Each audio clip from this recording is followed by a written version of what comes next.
In 2014, a grounds manager at a golf course in Atlanta hired a mapping company. He wanted to scan the soil near the fifth green. The radar found 86 human bodies beneath the grass, all buried 6 feet deep, all facing east. No headstones, no names, no records of who they were. The golf course was built in the 1930s on land that belonged to the Fulton County Almshouse, a place where the poor were locked away and called inmates. Their crime was poverty, and Atlanta is not the exception. It is the pattern repeated across the entire country. I found 7 counties across America where the same thing happened, each one hiding something worse than the last, each one concealing bodies that nobody was ever supposed to find. Before I walk you through them, you need to understand the system that created those graves. From the 1820s through the 1950s, nearly every county in America operated something called a poor farm. Some called it the almshouse, some called it the county home, but the function was identical everywhere.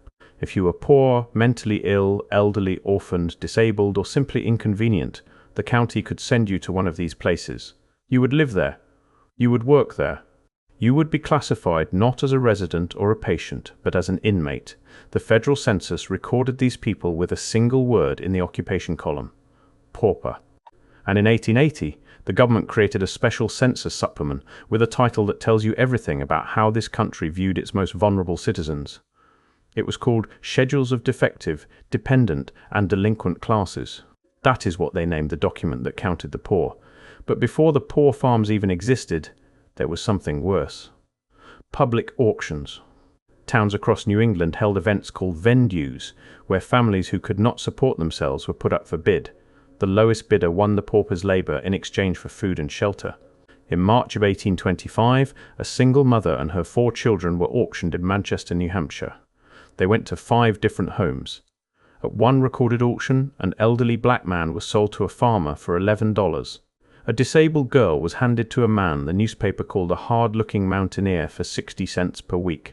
Social reformer Thomas Hazard wrote about this system in 1851. He called it offering a reward for the most cruel man that could be found to abuse the poor. The poor farms replaced the auctions. They were supposed to be more humane. They were not. Milwaukee County, Wisconsin is the first place I want to take you. The county poor farm there operated for over a century. Its burial register ran from 1882 to 1974. 5 separate pauper cemeteries have been found within the county. Not 1, not 2, 5. A 4th was discovered in 1991. A 5th turned up in 2000 near the Menominee River. In 1878, the Milwaukee Sentinel ran an article titled "A Disgraceful Potter's Field." The paper reported that coffins were literally popping out of the ground. Nobody fixed it. And then there is the gravedigger's testimony. A man who buried the dead at the Milwaukee poor farm left behind words that have stayed with me since I read them. He said, "Maybe it is just a newborn baby not wanted and so done away with by its own mother. Maybe it is some withered old man who shows too plainly even in death that he has been an acute alcoholic. No matter. They are all human beings." His assistant was a 71-year-old man named William Edwards. Edwards was himself an inmate of the infirmary. He lived in a shack near the burial field. His job was to keep at least a dozen graves, adult and infant, dug in advance, ready and waiting for people who had not died yet. Find a Grave currently lists over 7,500 memorials for that cemetery. The site notes that number represents only a small percentage of the total names in the burial book. Montgomery County, Maryland takes this deeper. Their poor farm was established in 1789. An 1877 inspection described basement rooms for African American inmates as overcrowded, dirty, and offensive. A 1913 report found the buildings overrun with vermin. Children were sleeping on the kitchen floor, but the detail that stopped me cold was this. 2 of 3 known lynching victims in Montgomery County, John Diggs Dorsey in 1880 and Sidney Randolph in 1896, were reportedly buried in unmarked graves at the poor farm, murdered by mobs, then disposed of alongside paupers. No markers, no acknowledgement.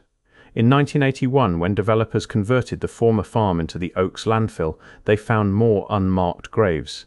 These remains were believed to be people the former property owners had enslaved. The Smithsonian attempted to identify them and failed.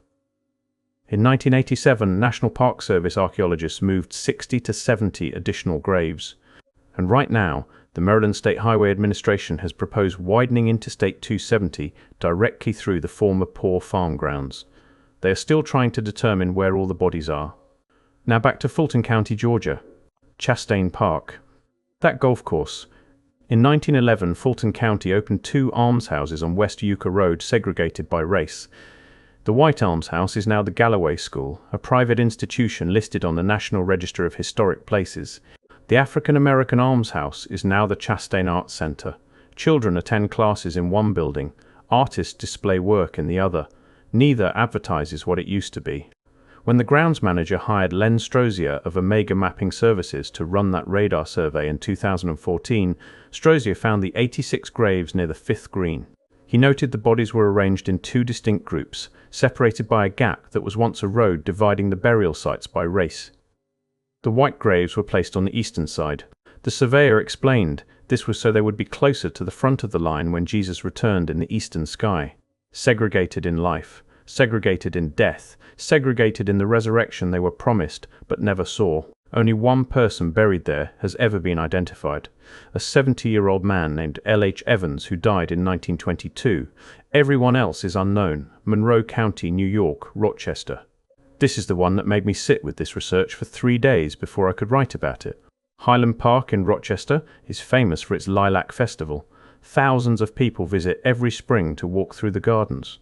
What almost none of them know is that the park was built on the grounds of the Monroe County Almshouse, Insane Asylum, and Penitentiary. Inmates from all 3 institutions were buried together in unmarked graves on the property. No cemetery records existed. The location was completely lost. Then in 1984, a bulldozer doing routine landscaping uncovered 6 skeletons. A rainstorm exposed 6 more. Archaeologist Brian Nagel and his team were called in. Over the course of that summer, they excavated 305 bodies. They were studied at the Rochester Museum and Science Center and at the University at Buffalo before being reinterred at Mount Hope Cemetery. One skeleton was tentatively matched to records for a man named Adoniram Perkins. He was an unmarried laborer who died at age 45. His cause of death was listed as leg amputation. The skeleton showed both legs amputated below the knee with no bone healing at all, confirming he died on the table. He went into surgery and never came out. His body was dumped in an unmarked hole. An estimated 600 additional bodies remain beneath Highland Park to this day. Every May, visitors walk through the lilacs directly above them. Philadelphia County, Pennsylvania reveals the machinery behind all of this. Poor farms were not just warehouses. They were supply chains. The Philadelphia Almshouse, known as Blockley, had one of the largest potter's fields in the nation. It sits today beneath Frankham Field, the University of Pennsylvania's football stadium. Penn's Medical School purchased cadavers stolen from the Blockley grounds for its dissecting tables. In 1845, the administrators themselves acknowledged that body snatching caused dread and anxiety among the inmates. The almshouse developed a terrifying reputation among the city's black population. As one account put it, they believed that when they went to that hospital, they need never expect to come back alive. Only as a last resort did they apply for admission. Then in 1882, a massive body-snatching ring was exposed at Lebanon Cemetery, an African-American burial ground in South Philadelphia. Hundreds of bodies had been stolen and sold to medical schools. In response, Pennsylvania passed its 1883 Anatomy Act, which made it legal for medical schools to claim unclaimed bodies from almshouses. Read that again. The solution to illegal grave robbing was to make it legal, but only for the poor. The Anatomy Act spread across the country. The poor knew what was happening to their dead. They fought back, and they lost. Middlesex County, Massachusetts, Tewksbury. This is the worst one.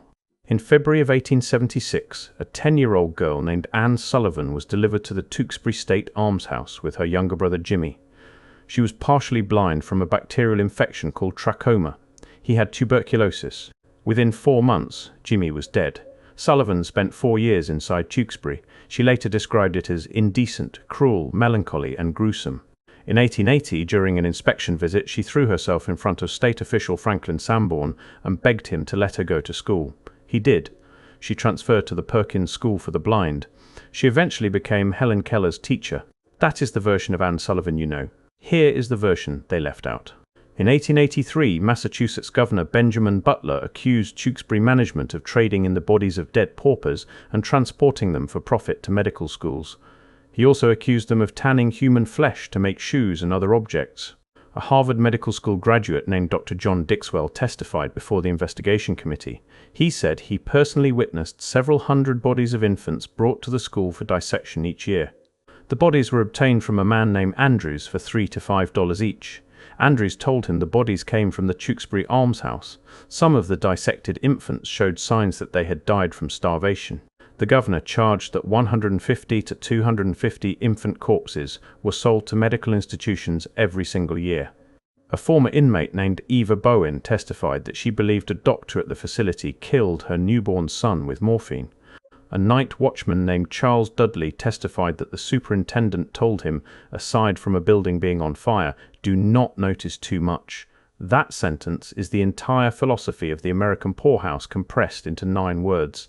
Do not notice too much. And now, Cook County, Illinois. Dunning. The scale of this one defies language. In 1854, Cook County opened a poor farm on 520 acres northwest of Chicago. It expanded to include an insane asylum, an infirmary, and a tuberculosis hospital. At its peak, roughly 1,000 people were buried on the grounds every year. Total estimated burials over 70 years, 38,000 people. All in unmarked graves. The cells in the original buildings measured 7 by 8 feet. They had barred windows and iron doors, unheated in winter except by a stove in the hallway that did not raise temperatures above freezing. The beds, walls, and floors were described as alive with vermin. In 1897, a watchman named Henry Ulrich was convicted of selling corpses from Dunning to a medical professor in Missouri. The professor testified that Ulrich offered to kill a patient and sell the body. Ulrich allegedly told him the man was in the killer ward and that staff would simply assume he had wandered off. Then, in 1989, a backhoe operator building condominiums on the former Dunning grounds struck a corpse. Archaeologist David Keane was called to the site. He described the area as littered with human remains, human bone all over the place. During construction of Wright College on the same grounds in the early 1990s, a researcher reported that a femur would pop up from the soil. He said you could walk into any yard in the area, dig in the flower beds, and come up with human remains. Today, the Dunning grounds include a Jewel grocery store, a shopping center, a college campus, houses, and condominiums. In 2018, a $70 million Chicago public school was approved for construction on the same land. Workers had to take special precautions to avoid disturbing the dead. Of the 38,000 people buried there, only about 8,000 have ever been identified by name. The rest are still anonymous, still under the parking lots and the produce aisles and the college classrooms, and here is the detail that ties all 7 counties together. In 1935, the Social Security Act was passed. Benefits were sent directly to individuals, but the law specifically excluded anyone living in a government-provided facility such as a county home, almshouse, or poor farm. If you lived in one of these institutions, you received nothing. Counties had a choice. Keep running the poor farms and get no federal funding, or close them and let residents collect Social Security. Denton County, Texas, closed its poor farm in 1949 for exactly this reason. In 1990, the County Historical Commission reported that the cemetery on the property had been destroyed by property owners who built over the graveyard. The poor farm system did not end because America became more compassionate. It ended because it became cheaper to write checks, and the moment the institutions closed, the graves were bulldozed. I need to be honest about something. I have covered institutional erasure on this channel before. Asylums, orphan trains, missing records. But this topic almost broke the format for me, not because the evidence was hard to find. It is shockingly easy to find. Census records list these people by name. Newspaper archives describe the conditions. What troubled me was the math. Every county had one of these places. Thousands of counties. Over 130 years. The number of people who lived in this system, died in it, and were buried without a marker is staggering. It is not in the thousands. It is not in the tens of thousands. It is a number so large that no one has ever tried to calculate it, because calculating it would force a conversation nobody in American institutional history wants to have. If your family tree hits a dead end in the 1800s, if an ancestor vanishes between one census and the next, consider this. There is a real possibility they ended up in one of these places. The 1880 federal census recorded poorhouse residents by name, by age, by condition. Those records are searchable right now. Your ancestor might be in them. And if they died in one of these institutions, they are likely in an unmarked grave beneath something ordinary: a park, a highway, a school, a grocery store. Their name recorded once, then forgotten for 150 years. How many more bodies are under how many more construction sites? How many counties paved over their poor farm cemeteries without a single archaeological survey?